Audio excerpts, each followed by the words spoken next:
जाएंगे क्या? और इस आयोजक मंडल को धन्यवाद देता हूँ। कितना शानदार, कितना बेहतरीन आपने कार्यक्रम का आयोजन कराया।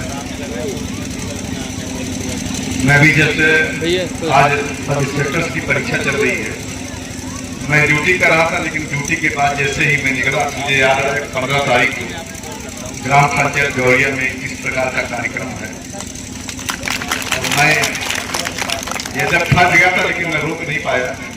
और रोक ना पाने का कारण ये था कि यह कार्यक्रम कोई और कार्यक्रम होता तो हो सकता मैं कुछ आवाज पर होता, लेकिन क्योंकि यह कार्यक्रम शैक्षिक है, इसलिए यहाँ पर मैं अपने आप को भी नहीं रोक पाया और यहाँ पर आना अपने आप को अनिवार्य समझा। मुझे यहाँ पर पहुंचना है।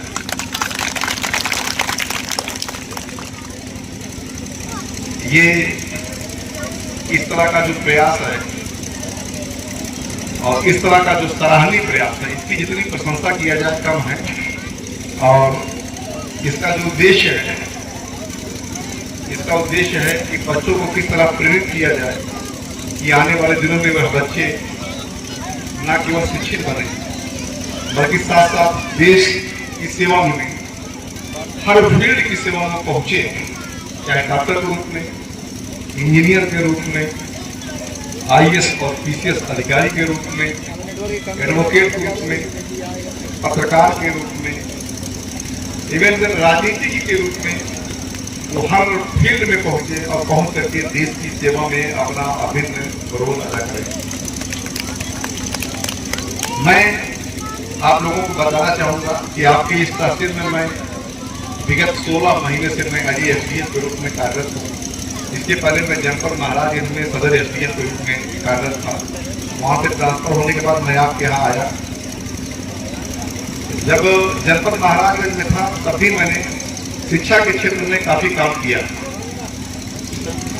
और जब यहाँ पर आया तो यहाँ पर आने के बाद भी मैंने अपने उस फील्ड को खोजा है जो हमारा मेन उद्देश्य होता है। मैं जब उस फील्ड को खोजा तो पता चला कि जनपद चित्रकूट में नगर पालिका परिसर के पीछे एक पुरानी बिल्डिंग है। उस पुरानी बिल्डिंग में कोचिंग चल रही है जो सरकार द्वारा संचालित या सरकार द्वारा मार्गदर्शित है। मैं जब वहाँ गया तो वहाँ की स्थिति देखा काफी खराब थी। बहुत अच्छा बैठने की सुविधा नहीं, स्मार्ट क्लास नहीं, अच्छे पंखे नहीं, एसी की सुविधा नहीं। तो सबसे पहले जो इंफ्रास्ट्रक्चर है उस पर मैंने ध्यान दिया कि इसको मजबूत बनाया जाए। वहाँ पर अच्छे पंखे, एसी, अच्छे कमरे। जब ये बन गए तो फिर मैं लाइब्रेरी पर ध्यान दिया ताकि बच्चे आए तो सिर्फ क्लास करके ही वापस न जाए। बच्चे अगर यहाँ पर आए तो 4-6 घंटा अगर यहाँ बैठ करके पढ़ेंगे तो निश्चित रूप से जो उन्होंने एक इमेजिन किया है, जो सपना देखा है उनके माँ बाप ने, या उन्होंने खुद इस प्रकार का सपना देखा है, मुझे आईएएस बनना है, मुझे पीसीएस बनना है, मुझे डॉक्टर बनना है, मुझे इंजीनियर बनना है, या मुझे नेट द्वारा क्वालिफाई करके higher classes higher degree college या यूनिवर्सिटी में पहुँच करके मुझे प्रोफेसर बनना है, तो उनको किसी प्रकार की फैसिलिटी की कमी न रहे। और एक बहुत ही अच्छी लाइब्रेरी वहाँ स्थापित हुई। और आज उस लाइब्रेरी में जब आप जाएंगे तो आपको लगेगा कि आप प्रयागराज में बैठे हैं, या आपको लगेगा आप लखनऊ या नोएडा, गाजियाबाद, दिल्ली में बैठे हुए हैं। एक बहुत अच्छी लाइब्रेरी, कम से कम 100 बच्चे बहुत अच्छे ढंग से वहाँ बैठ करके, रोशनी की अच्छी व्यवस्था, पंखे से लेकर के एसी की अच्छी व्यवस्था, और बुक्स जितनी कॉम्पिटेटिव बुक्स होती है पीसीएस, आईएएस की या इंजीनियरिंग या नीट, वे सारी बुक्स की वहाँ पर व्यवस्था कर दिया गया है। और बच्चे पढ़ रहे हैं और आने वाले दिनों में यह जनपद रिजल्ट देगा। एक बात और आपको बताना चाहूंगा कि मैं हर संडे को क्लास लेता हूँ। ये जो बच्चे मुझे इनवाइट करने गए थे इसको इस बात की जानकारी हो गई। मैं हर संडे को मॉर्निंग में 4 घंटे क्लास लेता हूँ। इधर एसआईआर के कारण मैं नहीं जा पाया, लेकिन नहीं तो मैं 4 घंटे क्लास लेता हूँ। मैं क्योंकि इतिहास का विद्यार्थी रहा हूँ, मैं इतिहास ही पढ़ाता हूँ और भारत का संविधान, जो जीएस के पॉइंट ऑफ व्यू पे या जिसका सब्जेक्ट है यूपीएससी की तैयारी करने वाले बच्चे, स्टेट पब्लिक सर्विस कमीशन की तैयारी करने वाले बच्चों को मैं ये पढ़ाता हूँ। आज के जो बच्चे यहाँ पर बैठे हुए या जो गार्जियन बैठे हुए, ये मेरे लिए सबसे महत्वपूर्ण है। यहाँ के जो गार्जियन बैठे हुए ये मेरे लिए सबसे महत्वपूर्ण है, क्योंकि जिन बच्चों को आगे बढ़ना है, उस आगे बढ़ने के 2 पैमाने होते हैं। एक तो वो बच्चा आगे बढ़ेगा, एक तो बच्चा मेहनत करके आगे बढ़ेगा, दूसरा जो हमारे गार्जियन बैठे हुए हैं इनको भी बहुत परिश्रम करना पड़ेगा। हम अगर दोनों लेवल पर अगर परिश्रम नहीं करेंगे, बच्चा अकेले ही अगर मान लीजिए आगे बढ़ता है तो निश्चित रूप से सफलता तो पाएगा, लेकिन सफलता पाने की उतनी गारंटी नहीं रहेगी। ये गार्जियन भी मेहनत करता है, गार्जियन भी मेहनत करता है और बच्चे भी मेहनत करते हैं, तो निश्चित रूप से जो सफलता का परसेंटेज प्राप्त करने का है वो काफी बढ़ जाएगा और बच्चा किसी न किसी कॉम्पिटिटिव एग्जाम को क्रैक कर देगा। जहां तक हमारे जो गार्जियन बैठे हुए हैं, इन गार्जियन को मेरा एक मैसेज है और साथ साथ ये जो बच्चे बैठे हुए हैं इनको हमारा एक जो संदेश है वो ये है कि आप अपने बच्चे को, जब बच्चा 9th में रहे, 10th में रहे, 11th में रहे, 12th में रहे, आप अपने बच्चे के बेस को खूब मजबूत कीजिए। आपका बेटा, आपका बेटी अगर हाई स्कूल इंटर को जी ध्यान से लग के पढ़ लिया तो आपका बेटा आधा रास्ता तय कर लेता।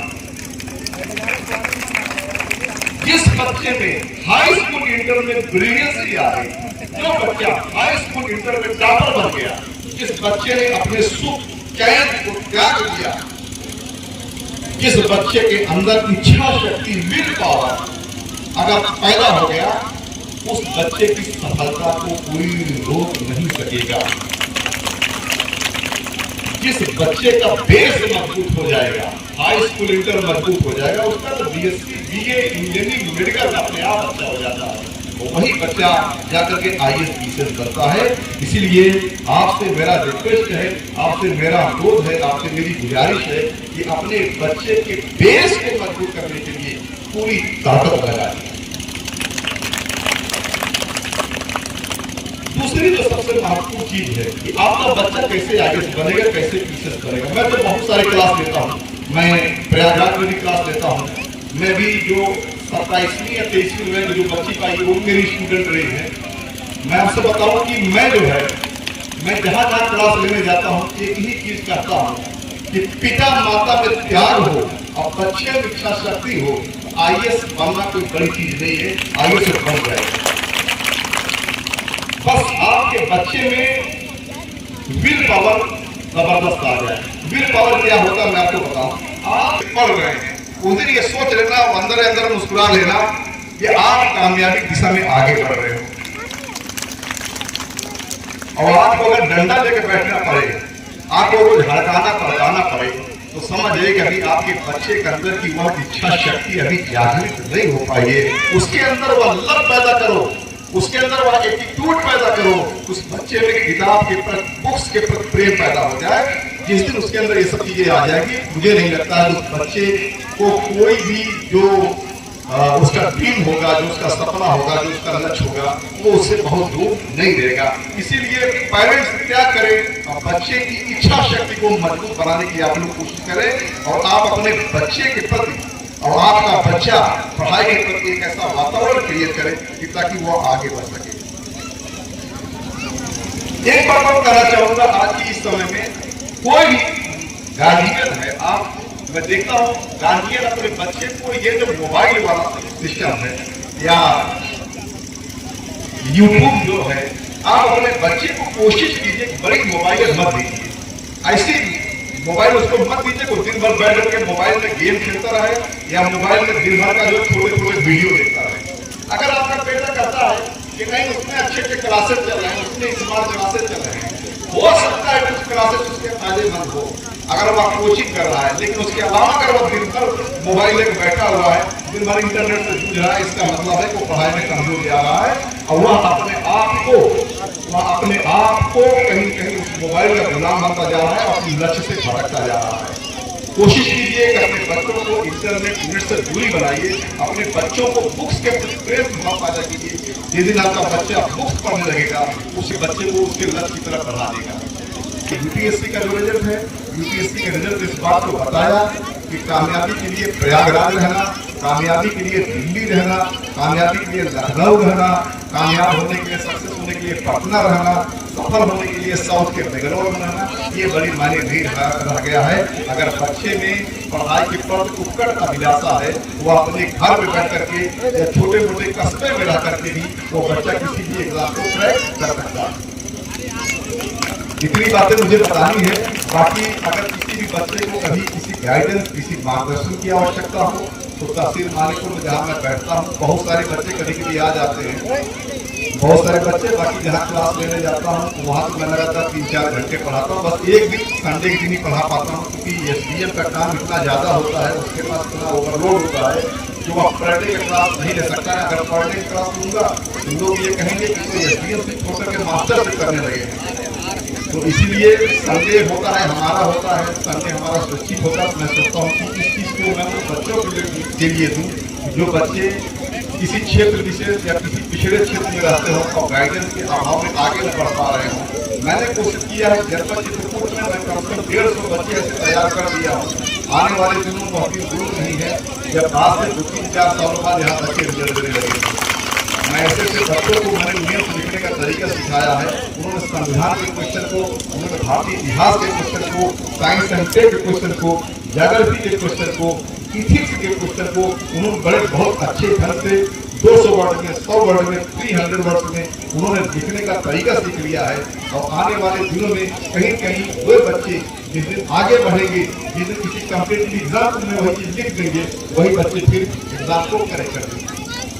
इतनी बात मुझे बतानी थी। बाकी यहाँ का जो आयोजक मंडल है जिसने आमंत्रित किया था, मैं उसके बहुत इसलिए खुश हूँ। वास्तव में उसने पूरे क्षेत्र विशेष के बच्चों और गार्जियनों को बुला करके एक अवेयरनेस पे जो काम किया है, निस्संदेह वो बहुत ही प्रशंसनीय है।